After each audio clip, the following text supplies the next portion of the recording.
महाशिवरात्रि लोग कहते हैं ये शिव जी की शादी की सालगिरह है, लेकिन सच कहूँ ये आधी अधूरी बात है। ये रात सिर्फ जश्न की नहीं बल्कि उस खौफनाक अंधेरे की गवाह है जब पूरी दुनिया खत्म होने की कगार पर थी। एक ही रात में 3 ऐसी घटनाएं घटी जिन्होंने ब्रह्मांड का नक्शा बदल दिया।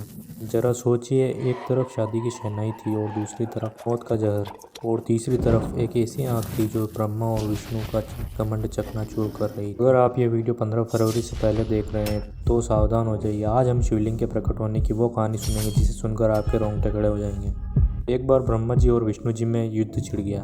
दोनों लड़ रहे थे कि मैं महान हूँ। नहीं, मैं तुमसे ज्यादा महान हूँ। उनका ये घमंड जब दुनिया का संतुलन बिगाड़ने लगा तो अचानक उनके बीच एक विशाल अग्नि स्तंभ प्रकट हुआ।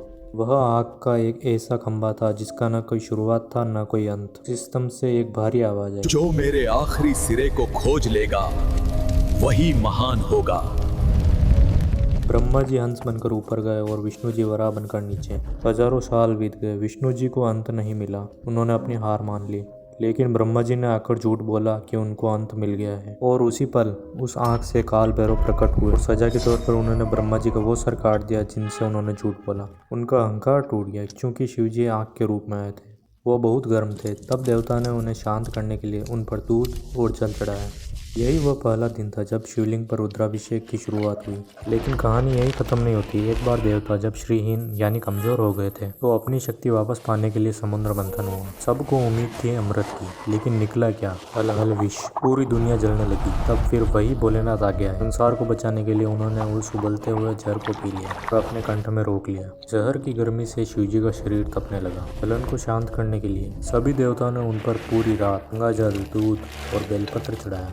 उन्हें नींद न आ जाए इसलिए सारे देवताओं ने सारी रात गीत गाए और जागरण किया। यही वजह है कि हम महाशिवरात्रि पर पूरी रात जागते हैं। लेकिन रुको, ये रात इतनी डरावनी भी नहीं है। इसी रात प्रेम की जीत भी हुई थी। जब माता सती ने अपने प्राण त्यागे थे तो शिवजी पूरी तरह टूट गए थे। वे वैरागी बन गए और दुनिया छोड़कर समाधि में चले गए। तब माता सती ने पार्वती के रूप में जन्म लिया।